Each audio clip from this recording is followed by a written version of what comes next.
Agência Sindical apresenta Repórter Sindical, o mundo do trabalho no ar. Muito bem, começa o Repórter Sindical, o mundo do trabalho no ar. Nós hoje, neste final já de maio, né, porque a última quinta-feira será feriado, nós vamos encerrar a série Sindicalismo e Conquistas para o mês de junho. Se sobrevivemos à greve dos caminhoneiros, nós vamos ver aqui qual vai ser o tema, né, aqui do nosso programa, porque os nossos programas são temáticos.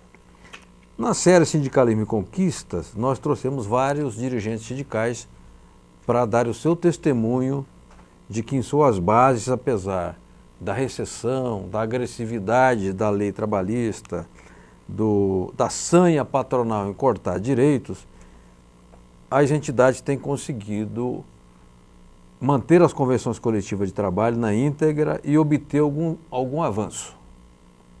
Nós mostramos aqui Sindicato dos Metroviários São Paulo, Sindicatos Comerciários de Guarulhos, Sindicato dos Padeiros de São Paulo, até mandar um abraço para o Chiquinho Pereira, nosso amigo. E hoje vamos falar com o DIEESE. O DIEESE é o departamento que cuida da parte econômica do movimento sindical. Aliás, é um departamento, podemos dizer, do sindicalismo brasileiro. E quem vai falar com a gente é o seu coordenador, né, de relações sindicais, que eu falei coordenador, o diretor ganha mais, né? Então eu falei coordenador. O Zé Silvestre Prado de Oliveira, que é baiano, geógrafo, formado pela PUC de São Paulo, com pós-graduação em Economia e Gestão das Relações de Trabalho. Silvestre, obrigado pela sua vinda aqui ao programa. Eu que agradeço estar aqui mais uma vez com você. Você está a favor ou contra a greve dos caminhoneiros? Olha, é difícil ser contra a greve, né?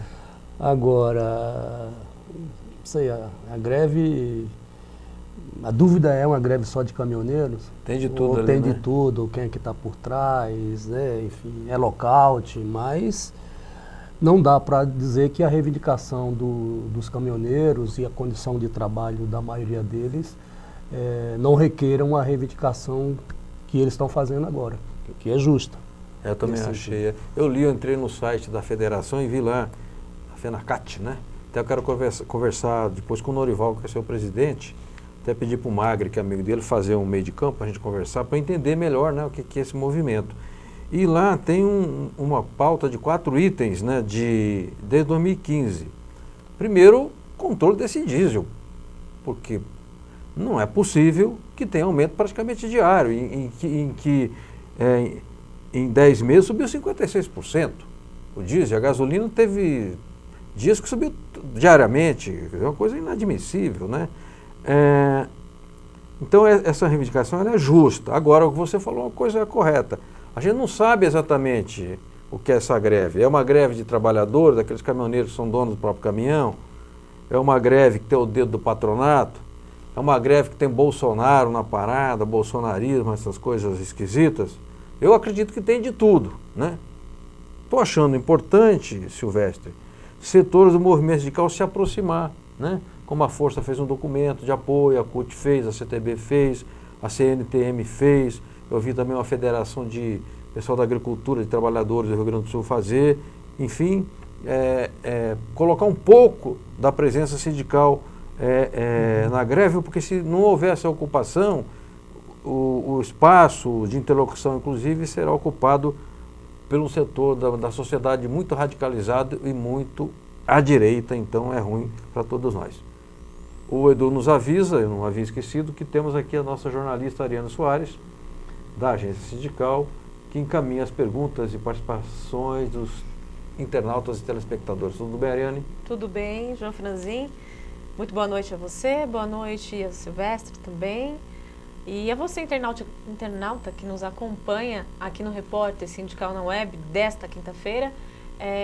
Eu agradeço por você acompanhar-nos e peço que mande perguntas para o nosso programa, ao nosso entrevistado, Silvestre. Já recebemos algumas no período da tarde, eu agradeço a você que já enviou-as. Porém, você pode enviá-las através do nosso WhatsApp, 97471 9071. Também temos o Facebook, que estamos ao vivo no Facebook, pelo perfil do João Franzin. Você pode encontrar-nos ao vivo por lá. E também temos o Facebook da Agência Sindical, estamos ao vivo. Você pode mandar seu comentário e a sua pergunta ao nosso entrevistado. Nosso WhatsApp, lembrando, 974719071. Perfeito, muito obrigado. Silvestre, o Diese tem levantado, apontado e encontrado ganhos das categorias ou em acordos gerais, convenções coletivas ou em acordos coletivos? Sim, nós temos... Primeiro falar um pouquinho, Franzinho, de 2017, né, os resultados do acompanhamento que o Diese faz há mais de 20 anos, né, mostra que em 2017 nós tivemos uma melhora em relação ao ano anterior do ponto de vista das negociações que alcançaram ganhos reais de salário. Então, por exemplo, percentualmente nós tivemos que cerca de 63% das negociações, dos reajustes salariais em 2017 tiveram algum ganho real, enquanto em 2016 teria sido um pouquinho inferior a 20%. Já em 2018, acho que nós temos uma, digamos assim, uma novidade, né, se é que podemos chamar assim, sim, que é a nova legislação trabalhista, sim, né, sim, que entrou em vigor em 11 de novembro de 2017. Então, isso certamente já impactou as negociações de 2018 e mesmo em 2016 a gente percebia que as negociações do segundo semestre já tinham indícios, né, dos estragos, enfim, dos danos que essa legislação traria, né, às negociações de uma maneira geral. Mas, de toda forma, do ponto de vista dos reajustes, nós, em 2018, tem apontado, né, nós temos os dados aí do Sistema Mediador do Ministério do Trabalho, os dados apurados aí até maio ainda uma informação parcial, mas uma melhora, né, na proporção de reajustes salariais acima da inflação. Aí tem um detalhe que acho que é fundamental, que é o seguinte: você teve o fato da inflação tá baixa, né, em 2017 e principalmente agora para 2018. Perfeito. Ô Silvestre, e aqui você atribui, além da inflação baixa, porque toda a conjuntura ela é negativa. Você tem um desemprego brutal, sobretudo o desemprego entre os jovens, os postos de trabalho criados depois da legislação da nova lei trabalhista são postos precários e muitos na informalidade, e a lei trabalhista que quer arrasar as convenções coletivas. Bom, então essas conquistas e ganhos são até um pouco surpreendentes, não é? A que vocês do Diese atribuem? É a resistência sindical? É uma capacidade ainda que há das lideranças de mobilização nas bases? Ou porque também os empresários mandaram tanta gente embora que agora tem que contemplar pelo menos os que ficaram? Eu acho que você tem uma conjuntura muito ruim, muito adversa, né? A economia continua patinando, andando de lado, digamos assim. A reforma trabalhista trouxe dificuldades para o processo de negociação. Agora, como você tem uma variável importante que é a inflação, né, baixa, isso ajuda. Agora, um dado que eu acho que é importante a gente ressaltar é o seguinte: há uma espécie de travamento, de retardamento nas negociações. Os dados do mediador mostram, por exemplo, que você teve uma queda no número de convenções coletivas, né, registradas no mediador. Você teve nos dois, teve em convenções coletivas e teve também nos acordos. Mas a queda nos acordos, ela foi menor. Isso pode estar indicando uma dificuldade maior para as categorias, para os sindicatos fecharem as negociações, as convenções coletivas de trabalho. Sim. E aí uma espécie de escapatória, e você conhece muito bem, tem várias categorias, vários sindicatos que estão tentando fazer negociação comendo por pelas empresa. beiradas. Exatamente, numa estratégia de negociar por empresa. Porque Entendi. aí também, Franzinho... eu acho que sim, isso está acontecendo. Então, eu acho que aí também, Franzinho, tem um dado, além de outras maldades da reforma trabalhista, você tem uma questão fundamental que é o custeio sindical, né? O financiamento que foi afetado diretamente por parte da... É um cerco, né? O movimento sindical. A lei proibiu, simplesmente acabou. Exatamente, com o custeio. quer dizer, ela na prática acabou, né? Porque mesmo sendo facultativo, né? Sim. Mas a gente sabe que voluntariamente, de forma espontânea, dificilmente os trabalhadores vão, claro, né? E a história tem mostrado isso. Sim, sim. Vão solicitar ou autorizar que descontem, né? Perfeito. Bom, o Edu me avisa que temos já perguntas, então eu queria passar para a Ariane Soares para que ela encaminhasse ao Silvestre, nosso convidado de hoje, coordenador de relações sindicais do DIEESE. Vamos lá? Recebemos uma pergunta do Sebastião Soares, da Nova Central, pelo WhatsApp. Muito obrigada. Tiozinho, faz tempo. Tiozinho? Tiozinho, ele mesmo. Ele diz assim: cumprimentos ao Silvestre e solidariedade ao DIEESE nestes tempos de desmonte e regressão. A pergunta é simples: o que fazer frente ao massacre do capital? Quais as orientações do DIEESE para os sindicalistas frente ao difícil momento de tantos retrocessos? Então, Tião, esse massacre, esse ataque, esse cerco ao movimento sindical brasileiro de uma maneira geral, também afeta diretamente uma das suas instituições, que é o DIEESE. Eu acho que o movimento sindical brasileiro tem, com todas as suas dificuldades, né, tem tido sabedoria para enfrentar, né, essas adversidades da conjuntura brasileira que nós vivemos atualmente. Eu acho que uma dimensão que revela um pouco isso são os resultados da negociação. Por exemplo, nós temos os dados que nós levantamos lá no DIEESE, do ponto de vista das greves, tem mostrado um crescimento das greves, inclusive um crescimento das greves relacionadas à reforma trabalhista, ou seja, a resistência dos sindicatos no sentido de fazer as negociações sem que os direitos sejam diminuídos, né? Ou seja, sem que aquelas conquistas que tem nas convenções e nos acordos coletivos de uma maneira geral sejam diminuídos como pretende o patronal ancorado na nova legislação trabalhista.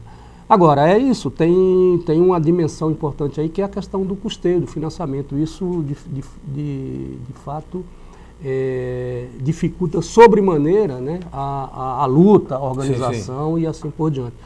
Mas, do outro lado, também ainda eu diria que ainda é cedo, né, para a gente ter um quadro mais, digamos, um pouco mais preciso do desmonte e da destruição que essa nova legislação deve fazer, trazer para os trabalhadores e, portanto, para os sindicatos no Brasil. Perfeito. O Edu está me dizendo que a Rita Casaro vai falar, mas antes da Rita, eu queria saber se você pode fazer uma outra pergunta da Silvestre para contemplar os que nos encaminham suas perguntas. Pode ser, Ariane? Vamos fazer então uma pergunta aqui do Francisco Soares de Souza, presidente do Simpospetro Campinas. Sindicato dos Frentistas de Campinas. Dos Frentistas, isso mesmo. Ele fez uma explanação antes da pergunta, nós vamos ler para contextualizar. Frentistas de São Paulo concluíram na terça-feira, dia 22, a negociação salarial dos 100 mil trabalhadores sem perda de conquistas da convenção coletiva. Para isso, precisaram vencer uma luta de 12 itens dos patrões ancorados na nova lei trabalhista. O acordo vai ser assinado agora no dia 29, quando será divulgados os detalhes, como o índice de reajuste. Sabe-se, entanto, que foi acima da inflação.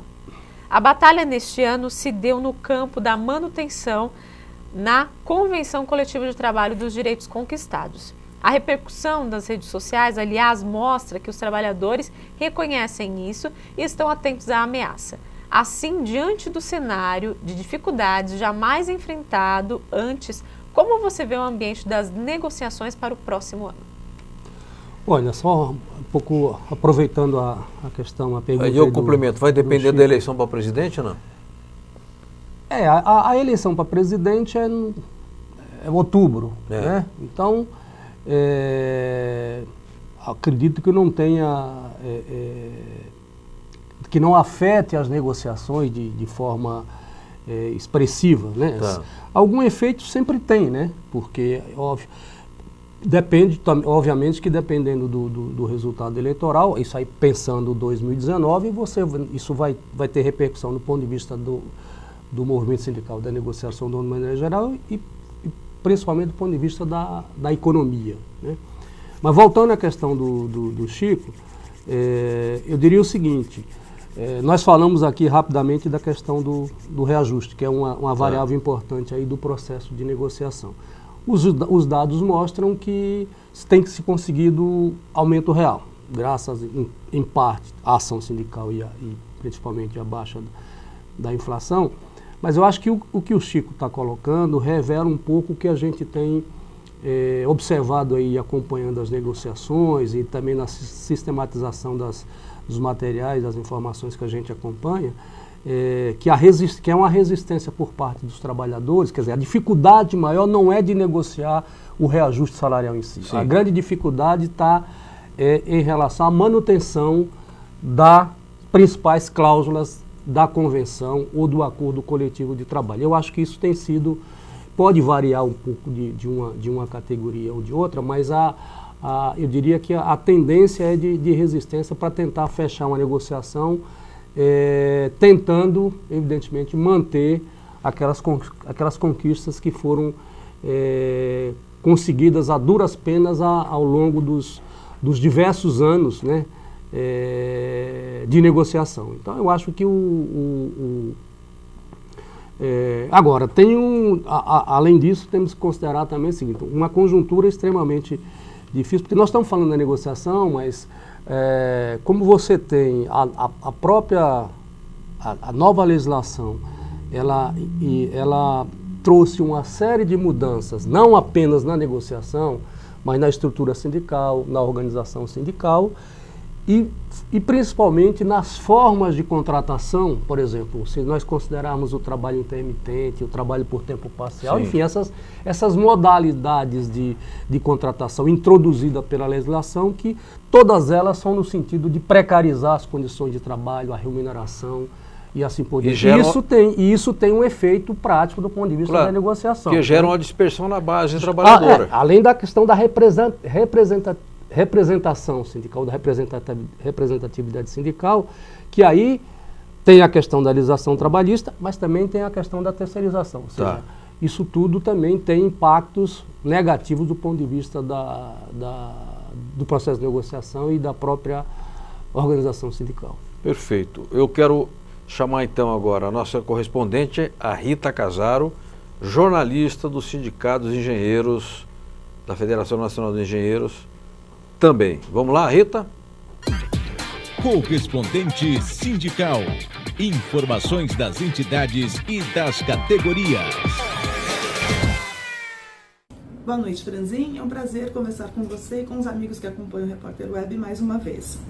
Franzin, o Sindicato dos Engenheiros no Estado de São Paulo, o CESP, além da sua atuação sindical em defesa da categoria, participa ativamente do debate sobre o desenvolvimento nacional e defende medidas para que haja volta do crescimento econômico e geração de empregos. Como você pode imaginar, a categoria dos engenheiros sofre com esse problema grave hoje no Brasil, como os demais trabalhadores. Entre 2014 e 2017, para se ter uma ideia, foram eliminados 50 mil postos de trabalho da categoria. Ou seja, é bastante difícil. Mas, de qualquer forma, enquanto não temos um projeto de desenvolvimento que mude essa situação de fato e nos traga avanço socioeconômico, o CESP também tem feito o esforço de apoiar a categoria a buscar uma vaga, uma oportunidade no mercado de trabalho. Isso é feito pelo Serviço de Oportunidades na Engenharia, que que foi inclusive reestruturado recentemente para aprimorar esse atendimento, que capta vagas junto às empresas e aos serviços de recrutamento, cadastra os engenheiros para que eles possam ter uma chance melhor de concorrer a essa vaga. Além desse trabalho mais direto de recolocação, existe uma parte muito importante que é de orientação à carreira. Então, o profissional pode contar com atendimento personalizado para análise do currículo, para simulação de entrevistas, e também há uma série de cursos oferecidos para que o engenheiro possa se aprimorar, adquirir novas competências e também ter mais chances no mercado de trabalho, hoje bastante concorrido. Então, os interessados podem se cadastrar a uma vaga pelo site do CESP, que é o www.cesp.org.br, ou entrar em contato com a área de oportunidades pelo telefone 11 3113 2674 ou e-mail oportunidades@cesp.org.br. É isso, Franzinho. Correspondente sindical. Informações das entidades e das categorias. Muito obrigado, Rita Casaro, jornalista, minha colega, profissional muito respeitada, muito correta, e que falou de um serviço importante, que é uma espécie de trabalho de colocação no mercado do Sindicato dos Engenheiros. É mais do que isso, mas essencialmente esse é o papel. Deu os telefones, depois nós vamos na agência sindical, já até falei com a Ariane aqui, enquanto conversava, vinha a mensagem da Rita, para fazermos lá uma nota no nosso site, nosso boletim eletrônico, para divulgar esse tipo de trabalho. Aliás, Silvestre, eu tenho conversado muito com os dirigentes sobre essa questão de bolsa de emprego, que na época do governo Lula, Dilma, tinha bastante emprego, então não precisava muito de bolsa de emprego no sindicato. Agora, esse é um serviço que voltou a ter relevância nas entidades de classe. Eu até falei com o Sindicato dos Hoteleiros de São Paulo, com a moça cujo nome, desculpe, eu não me lembro agora, mas acho que é a Andréia, que é psicóloga, para a gente fazer uma matéria lá no site, no jornal também, para explicar o que é essa bolsa de emprego do sindicato, porque é um serviço importante para os trabalhadores, é um banco de currículo, aí as empresas procuram, ficam sabendo, procuram o sindicato, e enfim, o sindicato presta mais um serviço relevante aos trabalhadores.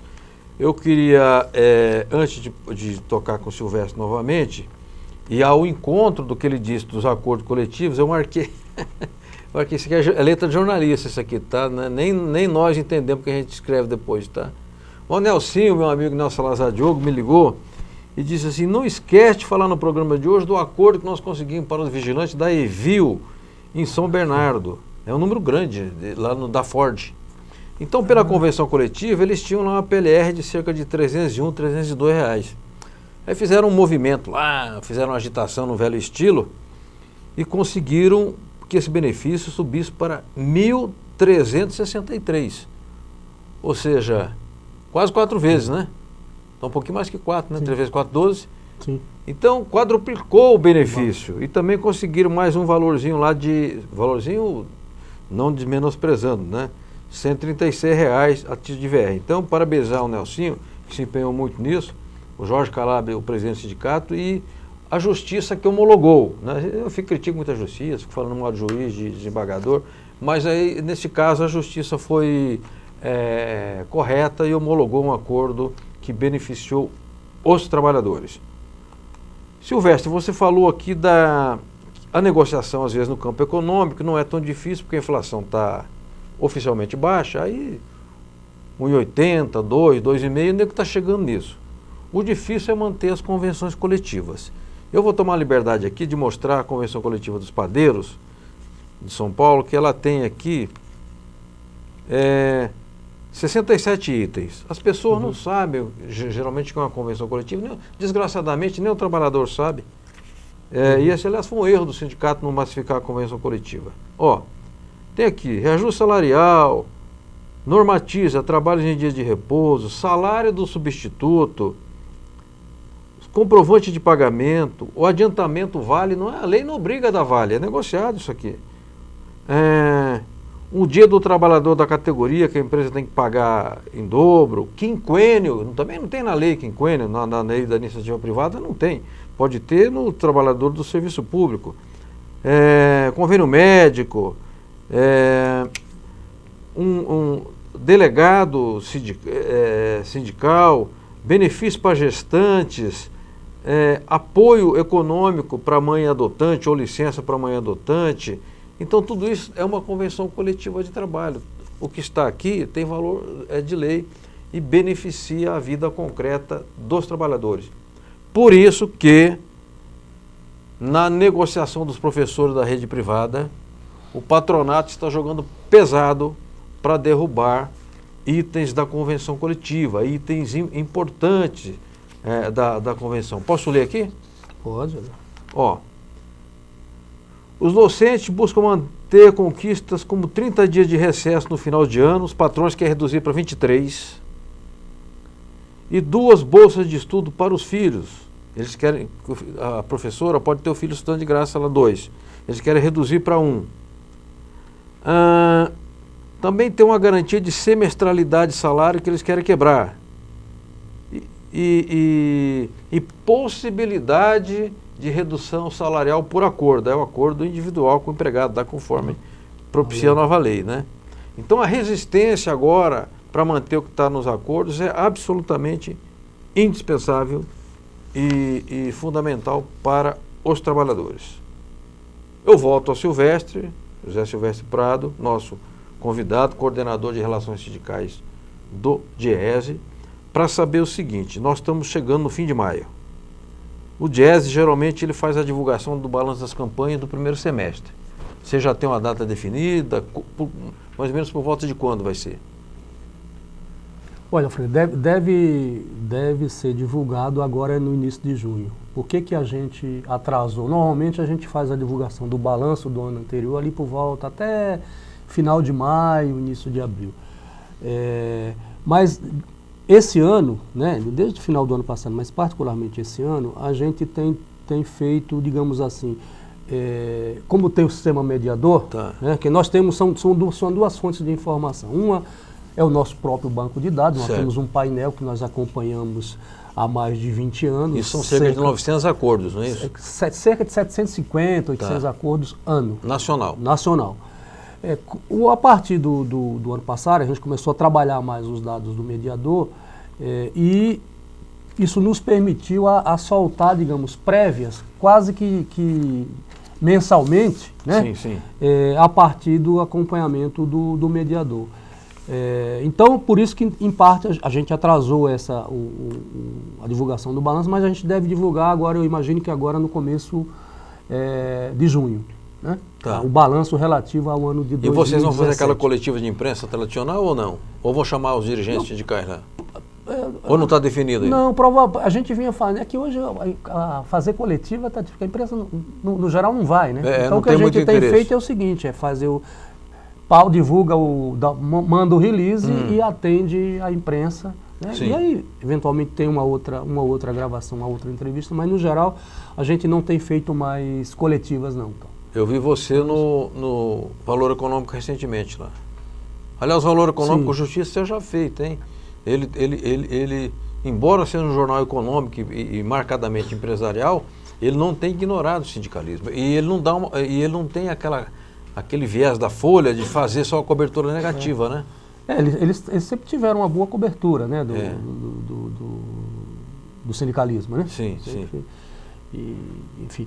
Então é isso, mas eu acho que agora no começo de junho a gente deve estar divulgando esse balanço. Aí, Ariane, de novo, vamos ficar atento para a gente cobrir lá na agência sindical. A gente manda e avisa vocês. Tá. Perfeito. O Eduardo nos avisa que tem uma reportagem, na verdade, o que aconteceu. Vou explicar rapidamente.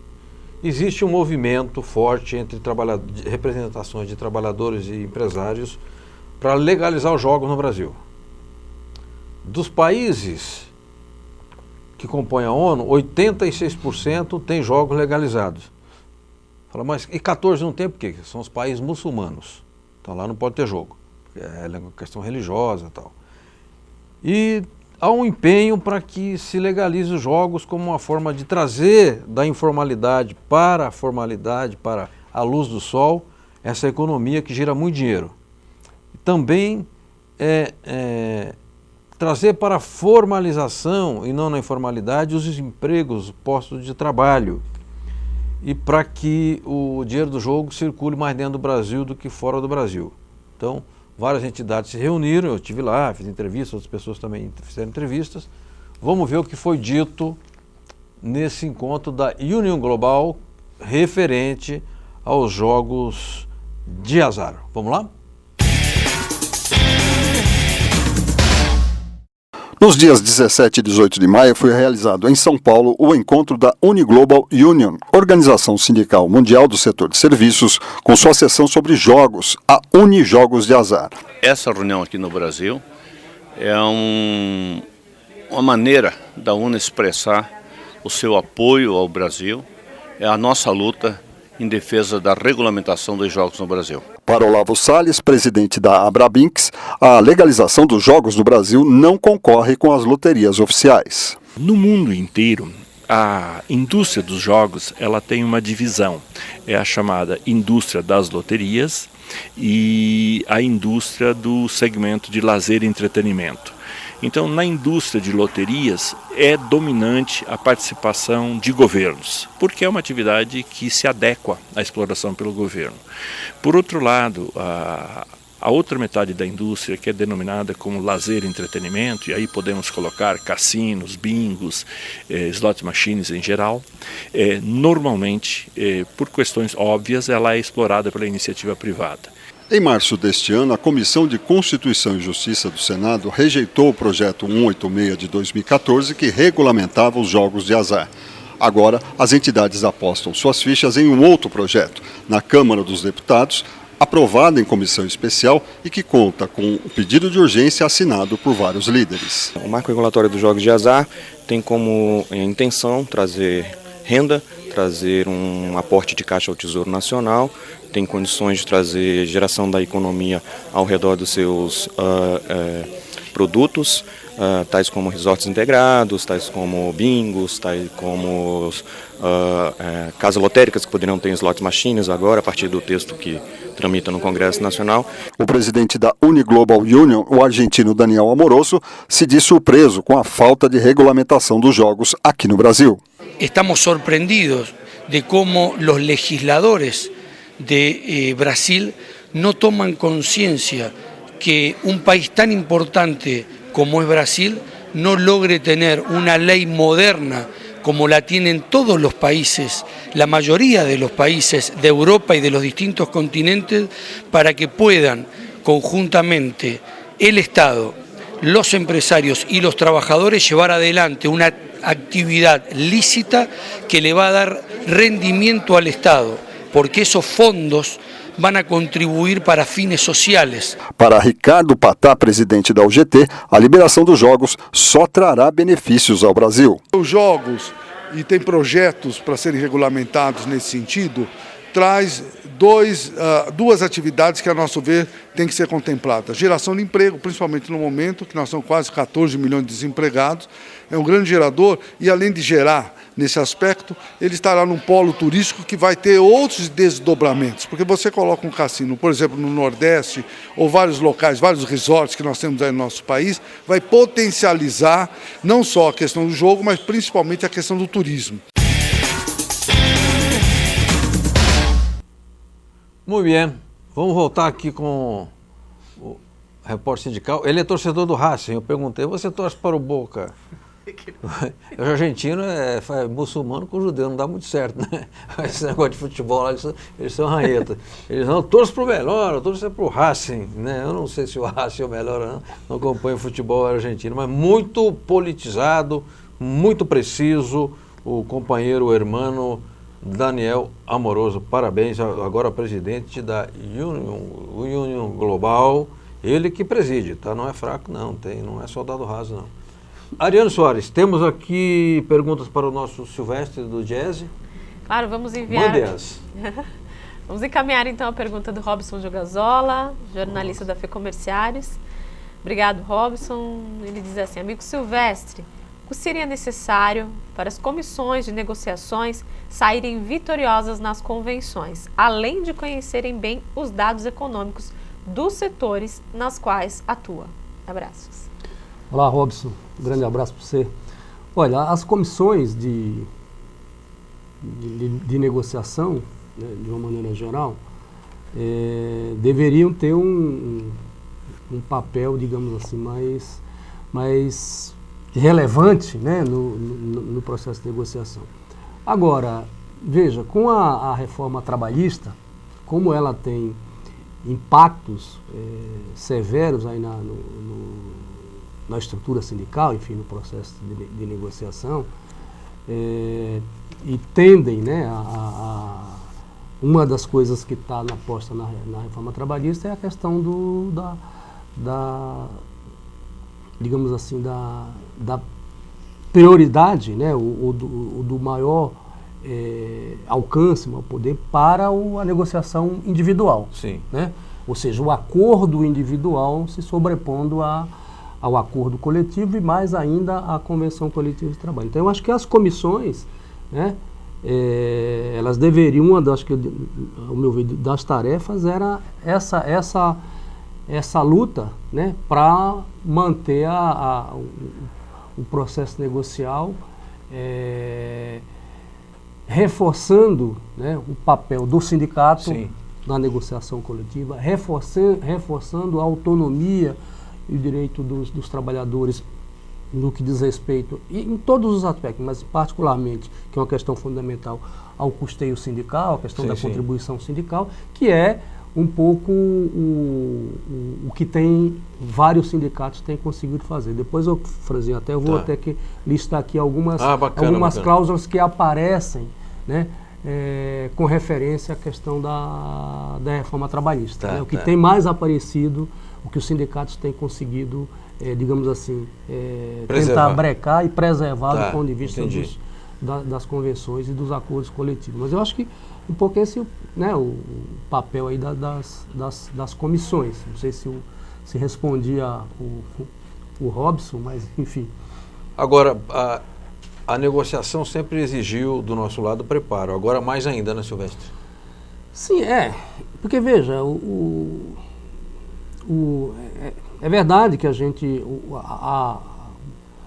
as informações, né, os dados, né, o trabalho para subsidiar, para fundamentar todas as pautas de reivindicação, isso sempre foi uma questão fundamental. E principalmente no momento de uns anos para cá, sempre foi, mas no momento que você passou a ter digamos assim, uma inflação um pouco mais civilizada, né, isso mais ainda.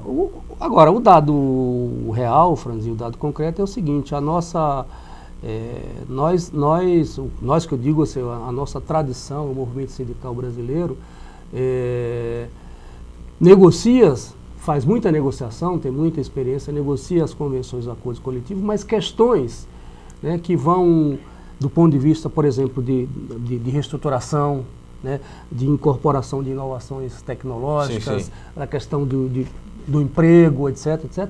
A nossa, aí também por causa da cultura empresarial, nós temos pouca, né, a não ser, evidentemente, alguns sindicatos, né, mas eu estou falando do ponto de vista da média dos sindicatos brasileiros. Tá? Perfeito. Então, mas é fundamental as informações para a negociação, para fundamentar os pedidos. Ok, eu quero dizer que o nosso programa, terça-feira, vai passar em Brasília, na TV comunitária do Distrito Federal, canal 12 da NET, das 18 às 19 horas. Um abraço ao Paulo, a todos os demais companheiros de Brasília.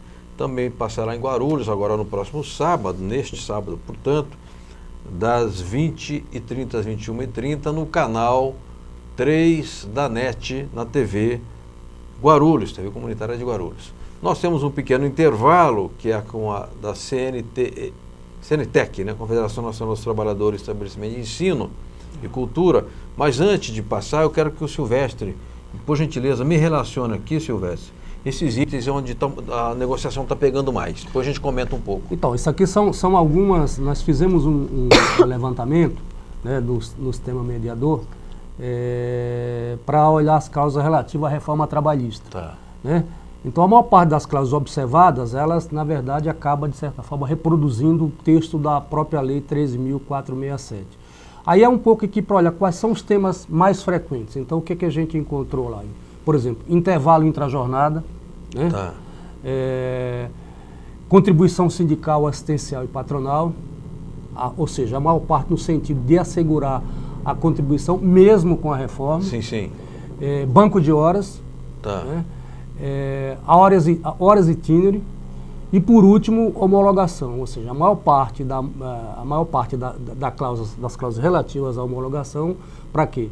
Manter a obrigação de que a rescisão seja feita com a participação do sindicato. Tá. Então, isso foi um conjunto de temas de cláusula que a gente listou aqui, que tem aparecido aí nas convenções e nos acordos coletivos de trabalho. Perfeito. Silvestre, eu tenho observado que mesmo sindicatos ou categorias que vêm obtendo avanço nas negociações não estão conseguindo, algumas, não são todas, manter a obrigatoriedade da homologação no sindicato. A homologação, para quem não sabe, o trabalhador geralmente acima de um ano, a partir de um ano de emprego, é demitido, sai da empresa, ele tem que fazer a conferência das contas no sindicato. O empresário está empurrando para qualquer canto, para qualquer escritório de advocacia, de contador, lá na própria entidade, na própria empresa, porque se o sindicato fizer lá a ressalva, isso pode gerar passivo trabalhista, não é isso? Sim. Aí ele cai fora.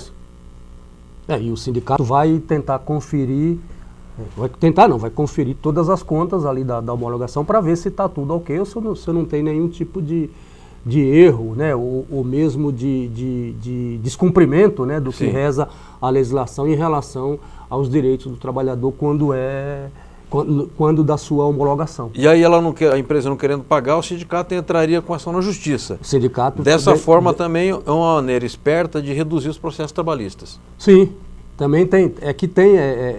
Isso está por trás um dos objetivos da lei, né, Franzi? Que tem a ver com toda aquela discussão da chamada segurança jurídica, né? Tá. Mas o que a gente tem percebido é que a segurança jurídica não aumentou. O que eu acho que tem ocorrido também é o seguinte: você tem muita, além de ter muita controvérsia em relação à legislação, além de ter muito receio, inclusive por parte de setores de muitas empresas, né? Exatamente por conta disso que você falou, de gerar passivos, etc. Então tem muitas empresas que podem não estão, digamos assim, aplicando a lei na íntegra, né? A gente tem exemplos aí de categorias. E eu acho que isso também é uma das razões que eu mencionei logo no início do programa em relação à questão da queda, né? Tanto de todos os instrumentos, mais das convenções do que dos acordos coletivos de trabalho. Perfeito. Obrigado, Silvestre. Nós temos um intervalo, vamos ao intervalo, eu acho que até alguma matéria com o professor Oswaldo Augusto, e voltamos já para tratar de sindicalismo e conquistas, desta vez não com um dirigente sindical aqui presente, mas sim com uma pessoa muito conhecida no Diese, que é o Silvestre, coordenador de relações sindicais. Vamos lá?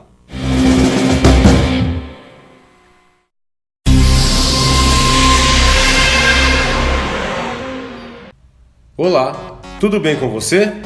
Hoje eu vou falar sobre os 40% que você não vê. Sim, isso mesmo. Nós brasileiros destinamos cerca de 40% de toda a nossa renda mensal para o pagamento de impostos. Estes impostos estão distribuídos nos serviços públicos. Quando você paga a energia elétrica, a água, realiza suas transações financeiras ou compra qualquer produto, você está pagando imposto ao governo. Alguns impostos passam despercebidos, mesmo porque estão embutidos no preço final dos produtos. Olhe estes exemplos. O imposto sobre a renda de pessoa física atribui imposto que vão de 7,5% a 27,5% todo mês. O ICMS é o imposto sobre circulação de mercadorias e serviços, cobra 18% cada vez que você compra um produto. O ISS, imposto sobre serviços, arrecada 5% para a sua cidade, e tantos outros, como o IPVA e o IPTU. Agora sabemos que todos esses impostos juntos comprometem 40% do seu salário. Me diga, e o que você recebe de volta do governo? Lembra daquele seu colega que não acredita na importância de contribuir com o imposto sindical? Aquele que não abre mão dos seus benefícios, mas vive dizendo que não acredita na eficiência do seu sindicato? Você sabe qual é a porcentagem da contribuição sindical? 0,25% ao mês, ou 3,33% uma única vez no ano, que representa um dia do seu trabalho. Vamos fazer uma conta rápida. Vamos imaginar um trabalhador, um auxiliar administrativo escolar, aquele que trabalha em creches, berçários, escolas e universidades particulares, e que recebe um salário médio de R$1.000 mensais. Todo mês, o governo retira R$400 da sua renda. E o sindicato? R$2,50. Um auxiliar administrativo escolar que recebe R$1.000 mensais contribui com R$400 de impostos para o governo, que não beneficia em quase nada, e contribui com R$2,50 para o seu sindicato, que trabalha pelos seus direitos. Olha alguns exemplos: cesta básica, bolsa de estudos, abono salarial, e ainda é o seu sindicato que discute o seu aumento salarial. Será que 0,25% ou R$2,50 é um valor alto diante de tantos benefícios? Sempre vai haver alguém dizendo que a contribuição sindical é desnecessária. Não caia nessa armadilha. Pense, você abriria mão de todos os seus direitos e benefícios em troca de economizar 0,25% do seu salário? Saiba que são estes 0,25% que contribuem para que o seu sindicato exista. Pense nisso.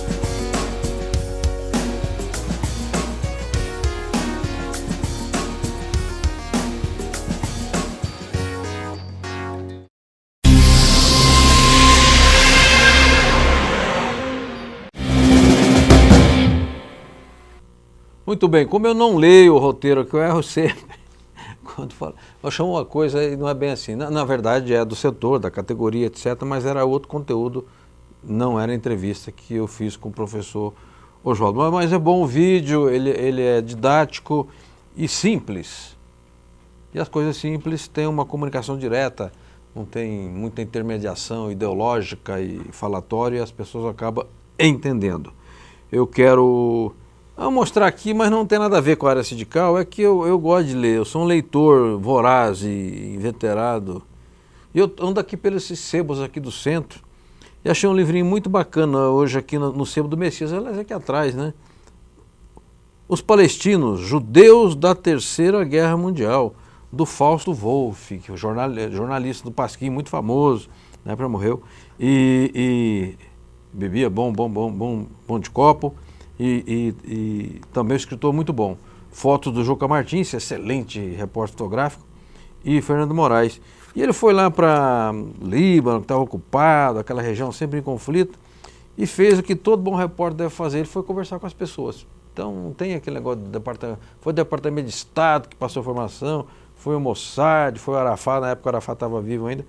Ele ouviu as pessoas, e isso é o bom jornalismo, é ouvir o povo, ouvir gente.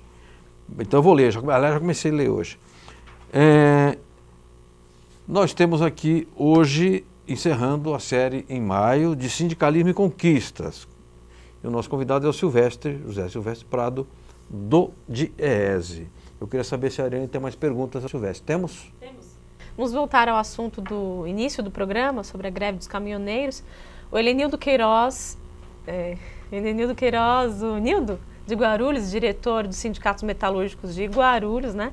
E também do DIESAT, que é o Departamento Intersindical de Estudos e Pesquisas de Saúde e dos Ambientes de Trabalho. Ele preside o DIESAT. Ele preside o DIESAT, perfeito. Nildo. O Nildo, ele faz um questionamento antes da sua pergunta e diz assim: quem disse que era impossível parar o Brasil no governo golpista? Os caminhoneiros, claro que carecemos de uma melhor análise e pesquisa, estão ganhando grande repercussão com a mobilização. Dão baile em diversos movimentos sociais que se ingessam com o parar do tempo. E a pergunta é: você acha que o movimento sindical confiou demais numa possível negociação com o governo na questão da reforma trabalhista e custeio? faltou organização ou consenso político na cúpula das centrais para enfrentar a reforma logo após o Ocupa Brasília? Olá, Nilson. Olha, eu acho, todos nós acompanhamos todo o debate em torno da reforma trabalhista e da reforma da Previdência. Eu tenho uma avaliação, né, que, por exemplo, nós fomos vitoriosos no debate da Previdência, eu acho que nós, que eu digo, o movimento sindical brasileiro, as centrais, enfim. O Diese participou diretamente disso, né, na produção, na discussão e na elaboração de materiais, de subsídios para a intervenção sindical contra a reforma da Previdência, e eu acho que nós ganhamos o debate. De um lado. De outro lado, me parece que é fato também que a reforma da Previdência ela tem muito mais apelo junto à população e aos próprios trabalhadores, né, do que a reforma trabalhista, né? Eu acho que tanto isso é verdade que, para além das eventuais diferenças que possa ter entre o movimento sindical, o fato é que nós nos concentramos, eu acho que na reforma da Previdência, a luta contra a reforma da Previdência. O governo, eu acho que teve, nesse aspecto, teve capacidade, teve a estratégia do governo, e nós ficamos, enquanto a gente estava lutando para derrotar a reforma da Previdência, o governo foi lá e articulou a questão da reforma trabalhista. Mas tem que lembrar o seguinte: a reforma trabalhista, o projeto daquele deputado lá do Robson Marinho, lá do Rogério Marinho. Desculpa, Rogério Marinho, lá do Rio Grande do Norte, não tinha nada a ver com o projeto original, que inclusive na época teve uma reunião das centrais no Diese com o próprio Ronaldo Nogueira, sim, que era outra coisa. É verdade. Sozinho acompanhou isso, todo você também, enfim. Então eu acho que teve isso também, quer dizer, nós não conseguimos barrar a reforma trabalhista. E também eu acho que é um fato que é o seguinte: tinha muito menos apelo para os próprios trabalhadores, e eu ousaria dizer o seguinte, Nildo: uma parte do movimento sindical não caiu a ficha, só veio cair a ficha depois. Sim, sim. Né? E aí não só em relação à questão do financiamento, né, que é super importante, mas o que a reforma traz de danos, né, de precarização e de retirada de direitos e de fragilização do movimento sindical. Então eu acho que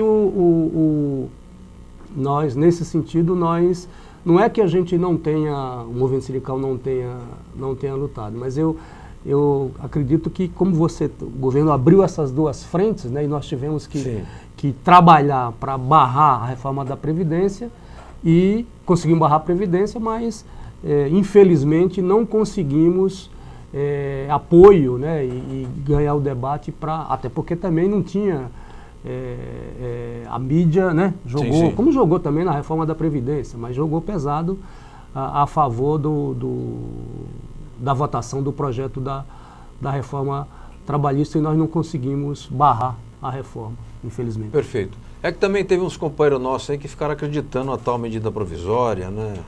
Medida para um passe de mágica que ia resolver tudo, e dizia lá na agência: mentira, gente, isso não vai acontecer não acredito nisso não. E não acredito também quem está mandando você acreditar, isso aí é conversa fiada. E não é que tem bola de cristal, é óbvio, é lógico. Então, deu a escrita, o governo não passa moleque. No movimento sindical, aprovou uma reforma trabalhista draconiana, a mídia fez a parte dela dizendo assim: trabalhador, agora você não precisará mais pagar o seu sindicato. Só que você perde tudo, essa parte não conta, né? Só conta a parte que você vai economizar 10 mil reais por ano, e depois vai voltar a ser meio escravo, mas aí a gente resolve depois, né? Então, aconteceu isso. Com a reforma da Previdência, o povo, acho que já meio vacinado com o negócio da reforma trabalhista, entendeu a seguinte questão, já fez uma síntese: não vou conseguir me aposentar mais. 49 anos, não vou conseguir me aposentar mais. Então aí teve uma reação muito forte em cima dos deputados, senador da corja toda, e eles não tiveram coragem de implementar essa maldade, essa sacanagem contra os aposentados, os idosos e os futuros aposentados e pensionistas brasileiros. Aí não passaram. Ariane Soares, tem mais alguma pergunta para o Silvestre? Para encerrar, a pergunta de Val Gomes, jornalista, assessor de comunicação da CNT, mandou para a gente há pouco aqui pelo WhatsApp. Silvestre, a imprensa sindical sempre foi fundamental para informar e mobilizar os trabalhadores. Como equacionar, neste momento de ataques ao movimento sindical, a falta de imprensa sindical nas entidades? Bom, eu acho que essa é uma área do movimento sindical que também está sendo vítima, né, do cerco que a reforma trabalhista trouxe ao movimento sindical ao, na prática, extinguir o imposto sindical. Por quê? Porque, veja, é óbvio que as entidades sindicais no Brasil sempre tiveram outras fontes de financiamento. Sim, sim. Mas todos nós sabemos que o imposto sindical, ou a contribuição sindical, também é conhecida assim, é uma fonte de receita importante para a média do movimento sindical brasileiro. Eu ousaria dizer que, na média, cerca de 35% da receita sindical vem do imposto, né? E claro que isso afeta o movimento sindical de uma maneira geral, as centrais em particular, as confederações, enfim. As instituições ligadas ao movimento sindical, tipo DIESE e outras, e as próprias estruturas das entidades e as áreas, como a área de comunicação, que é fundamental, né? A área jurídica, enfim, toda a infraestrutura que os sindicatos necessitam, sem contar, né, Franzinho, o que o sindicato representa, né? Porque, veja bem, o sindicato é um instrumento do trabalhador em defesa do seu direito, né? Para fazer a negociação, enfim, ter conquistas, mas ele também, e aí é bom que se diga, a receita, o financiamento sindical, o sindicato também presta um serviço para os trabalhadores, sejam eles sindicalizados ou não sindicalizados. E os sindicatos prestam serviço, por exemplo, na área de saúde, médico, dentista, colônia de lazer, férias, colônia de férias, etc, etc. Formação profissional. Mais, o movimento sindical também é um empregador. Você tem hoje no Brasil, a estimativa aí dos dados da RAIS, do Ministério do Trabalho, dão conta que você tem cerca de empregos diretos da ordem de 115, 120 mil. Se a gente considerar que cada emprego direto gera em torno de 3 empregos indiretos, tá certo? Sim, sim. Você teria aí cerca de mais de 400 mil trabalhadores que estariam na estrutura sindical. E os dados já têm mostrado o seguinte, que muitos sindicatos já desempregaram, né? Tem aí várias entidades sindicais que estão fazendo reestruturação, estão fazendo ajuste, né? Dentro desses ajustes, obviamente, você tem a redução do quadro funcional das entidades sindicais, que isso prejudica, né, a própria organização, a própria luta que os sindicatos devem travar. Perfeito. Silvestre, eu quero agradecer muitíssimo a sua presença aqui no programa, agradecer sempre a parceria generosa do DIESE com a agência sindical e com as nossas atividades. E dizer você que nos acompanha agora aqui ao vivo, depois nos acompanhará em Guarulhos, depois em Brasília e em seguida pelo YouTube, porque o conteúdo fica na internet, a gente fica lembrando as pessoas a respeito do programa, que as boas instituições brasileiras precisam ser preservadas. Uma das boas instituições da modernidade brasileira é o DIESE. Então você, dirigente sindical, faça um esforço de não cortar a filiação ao DIESE, de não deixar o DIESE desprovido de recursos, porque o DIESE é de absoluta importância para o sindicalismo, para nos dar suporte nas negociações salariais, para nos orientar sobre a conjuntura econômica, para, digamos, às vezes também nos orientar e dar o suporte numa negociação por setor ou por empresa. O DIESE faz análise de balanço, coisa que jornalista não sabe fazer, e dirigente também muito menos. Então, valorizar sempre o DIESE dentro da concepção de que nós devemos valorizar as instituições que ajudam o povo brasileiro, o DIESE, o DIAP, o DIESAT e tantos outros. Então você que nos acompanhou aqui, muitíssimo obrigado. Na próxima quinta é feriado, depois voltaremos em junho com uma nova série sobre sindicalismo. Obrigado, Silvestre, obrigado a Gisele Lima, Gisele Caresia também, né, que estava conversando com ela hoje à tarde, Ariane, o Eduardo, o Éder e todos que o Fernando Mauro, o Fabinho, todos que compõem aqui a CESP. Forte abraço, até esta quinta, não, até a próxima quinta.